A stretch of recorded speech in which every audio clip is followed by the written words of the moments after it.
Rabu pagi banjir rob setinggi 10-20 cm masih menggenangi kawasan Pelabuhan Muara Baru, Jakarta Utara. Untuk mengurangi genangan air, 2 buah pompa sudah disiapkan. Banjir rob sudah terjadi sejak Sabtu lalu. Aktivitas di Siniun terganggu. Warga sekitar mulai kesulitan mendapat air bersih. Banjir rob disebabkan oleh air pasang laut dan gelombang air laut yang tinggi.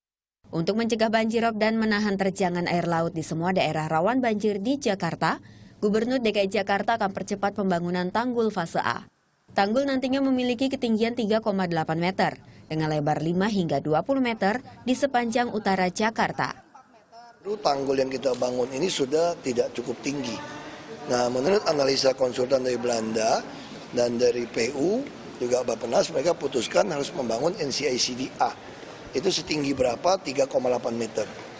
Biayanya siapa? Ini bisa sampai 70-an berapa triliun ini. Saya nggak tahu, kan nambah terus. Sambil menunggu, Ahok akan percepat pembangunan tanggul di Pasar Ikan, Penjaringan, Jakarta Utara. Tanggul Pasar Ikan akan jadi penahan banjir rob yang menembus tanggul di Waduk Pluit. Kita udah lelang mungkin Juni ini akan mulai kerja, termasuk yang Muara Angke. Jadi sekarang sebetulnya Waduk Pluit itu ketolong. Waktu saya tahu mengatasi Pasar Ikan susah, kita tinggiin jalan Gedung Panjang sampai Muara Baru. Itu ditinggiin tuh. Makanya air lautnya mau masuk ke Waduk Pluitnya lebih tertahan sedikit.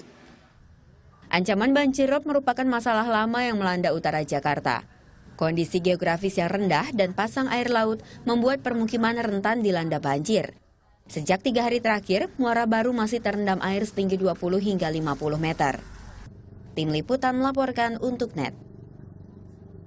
Tidak hanya merendam jalan raya, banjir rob di Muara Baru juga mengenangi Polsek Muara Baru. Ardia Rahma sudah berada di lokasi saat ini. Bagaimana kondisi banjir di sana saat ini? Silakan Ardia laporannya.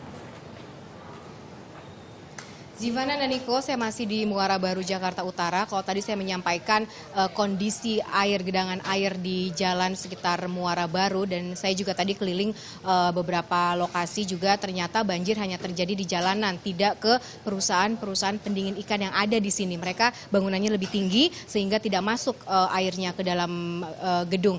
Nah, tapi pusat pelayanan di Polsek Muara Baru ini kebanjiran. Tadi saya sudah minta izin ke Kapolseknya. Jadi kondisi di dalam ini lumayan dalam ya, mungkin sekitar 20 cm di dalam sini. Jadi beberapa meja, kursi terendam air. Tidak hanya itu, lantai 1 semuanya tergenang air. Airnya bukan hanya keruh, tapi juga amis bau ikan. Nah, kita bisa dalam